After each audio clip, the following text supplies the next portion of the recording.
Welcome to the Bible in 1 Year with Melissa Sykes.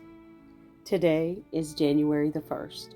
Happy New Year, everyone, and welcome in to our first day of the year and our first reading of the year. Again, for those of you who joined me last year, thank you so much.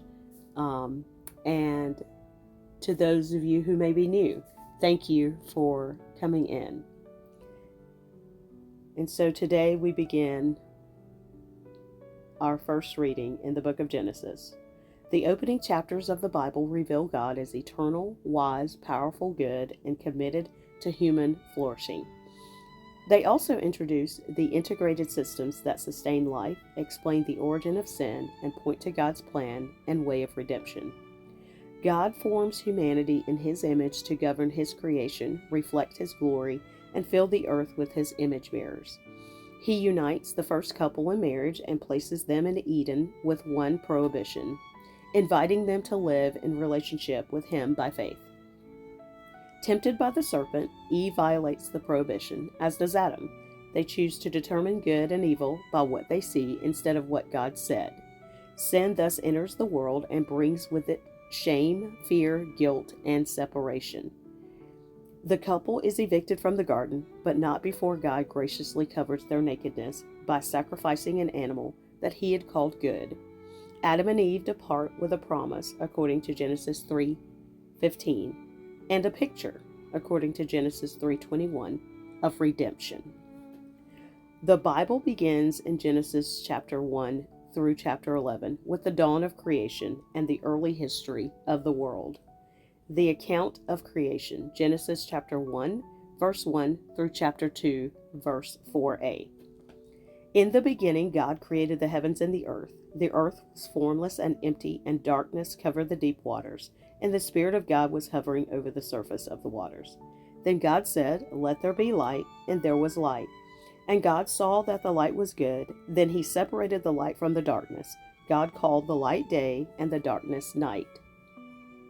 And evening passed, and morning came, marking the first day. Then God said, "Let there be a space between the waters to separate the waters of the heavens from the waters of the earth." And that is what happened. God made this space to separate the waters of the earth from the waters of the heavens. God called the space sky. And evening passed, and morning came, marking the second day.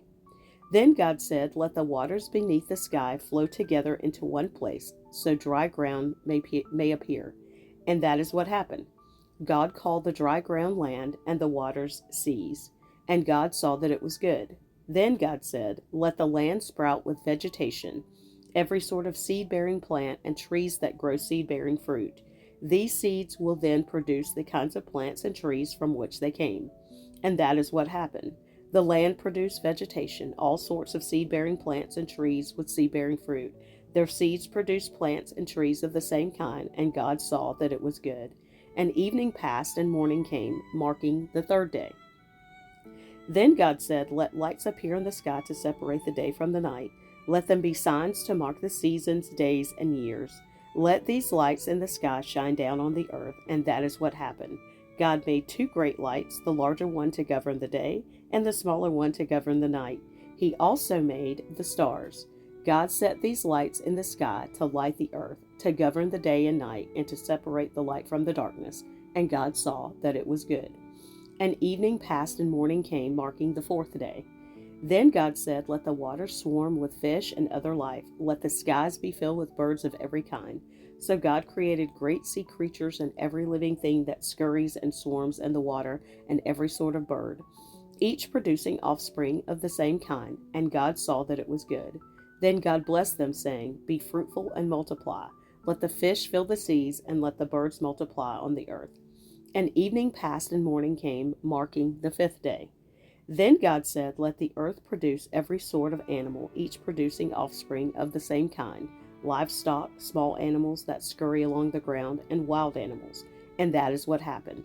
God made all sorts of wild animals, livestock, and small animals, each able to produce offspring of the same kind, and God saw that it was good. Then God said, "Let us make human beings in our image, to be like us.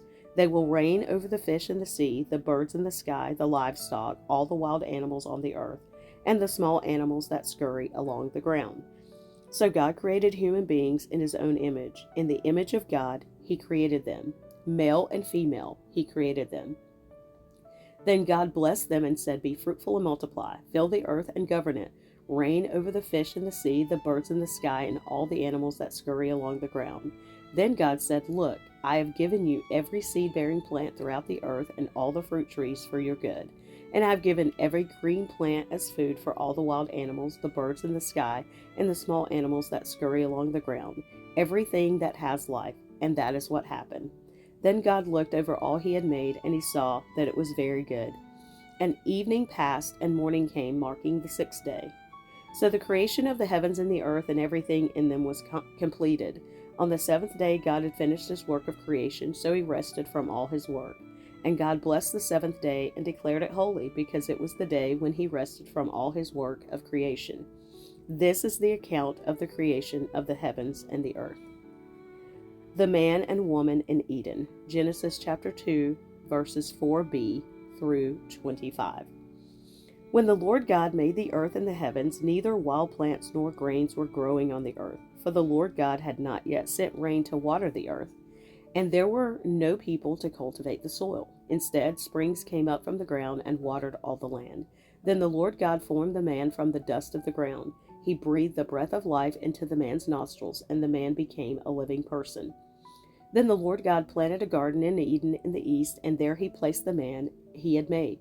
The Lord God made all sorts of trees grow up from the ground, trees that were beautiful and that produced delicious fruit. In the middle of the garden he placed the tree of life and the tree of the knowledge of good and evil.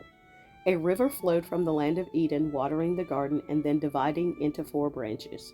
The first branch, called the Pishon, flowed around the entire land of Havilah, where gold is found.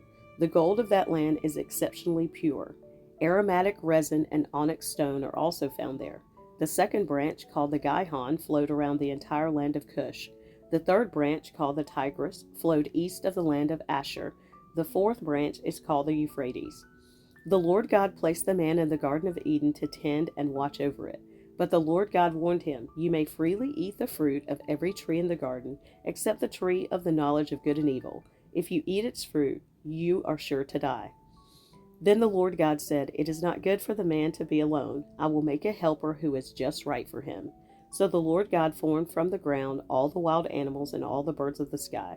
He brought them to the man to see what he would call them, and the man chose a name for each one. He gave names to all the livestock, all the birds of the sky, and all the wild animals.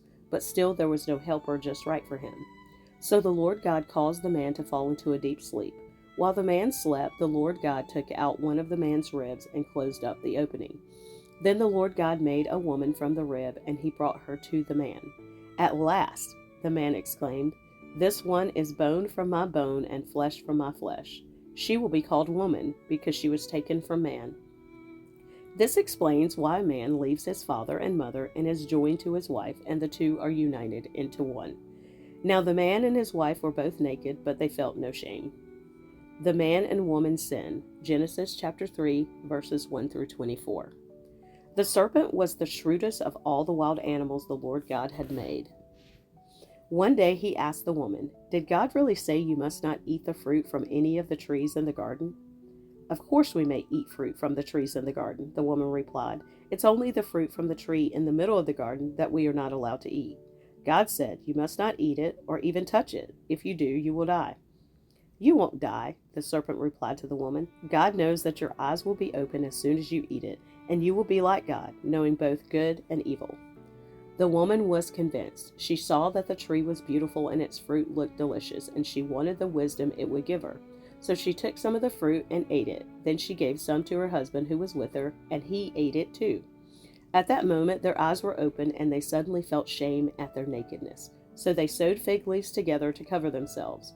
When the cool evening breezes were blowing, the man and his wife heard the Lord God walking about in the garden. So they hid from the Lord God among the trees. Then the Lord God called to them, "Where are you?" Called to the man, "Where are you?" He replied, "I heard you walking in the garden, so I hid. I was afraid because I was naked."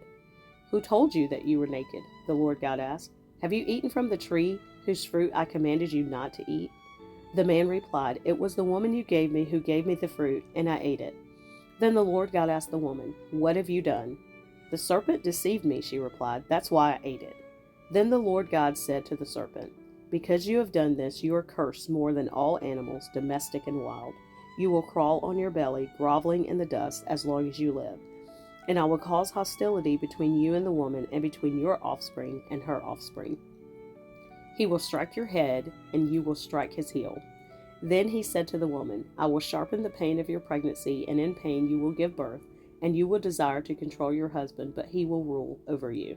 And to the man he said, "Since you listened to your wife and ate from the tree whose fruit I commanded you not to eat, the ground is cursed because of you. All your life you will struggle to scratch a living from it. It will grow thorns and thistles for you, though you will eat of its grains. By the sweat of your brow will you have food to eat, until you return to the ground from which you were made. For you were made from the dust, and to dust you will return." Then the man Adam named his wife Eve, because she would be the mother of all who live. And the Lord God made clothing from animal skins for Adam and his wife. Then the Lord God said, "Look, the human beings have become like us, knowing both good and evil. What if they reach out, take fruit from the tree of life, and eat it? Then they will live forever." So the Lord God banished them from the Garden of Eden, and he sent Adam out to cultivate the ground from which he had been made.